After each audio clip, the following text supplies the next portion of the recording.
আল্লাহ তাআলা বলতেছেন যে আমি তোমরা যাদেরকে অর্থবিত্ত সহায় সম্পদ টাকা পয়সা ধন দৌলত দুনিয়াতে দিয়ে যাচ্ছি, তোমরা এটা ভেবো না।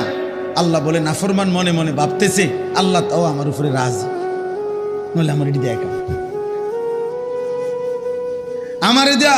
আমার এদিকে কি সুন্দর ভাত তরকারি খাওয়া, এত চুরি করি, আমার দিকে কোনো অসুবিধা হয় না। বুঝলেন না কথাটা? আমি এত সিটারি করি, আমার দিকে কোনো অসুবিধা, কত সর্দিও হয় না। কত ভালো মানুষ দিয়ে দেখি আজ 10 বছর বিস্তার করে রয়েছে, লড়তেও পারে না।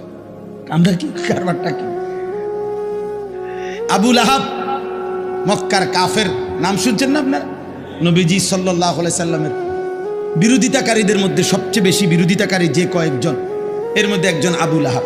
সাহাবীরা ওরে বলতো, নবীর সাহাবীরা, এই আবু লাহাব। আবু লাহাবের একটা বদঅভ্যাস ছিল, নবীজি যেখানেই কাউকে কালেমার দাওয়াত দিতেন, মানে কাউরে ইসলাম বুঝাইতেছে মনে করেন, হে পিছন থেকে একটু দূরের থেকে ওর দিকে তাকাইয়া কইতো, সাবধান, ধরা খাইও না, একবারে মারারিবা, আর বিড়ি খেতে পারত না। ইতান হইলে সিটারি যে করতে এত সুন্দর, ইডিহার করতে পারত না। বেডি সাউন্ড, নাটক সাউন্ড, সিনেমা সাউন্ড, এটি সব ছেড়ে দিতে হইব এই মৌলবীর কথা শুনলে। হ্যাঁ, মানে বলতো না না।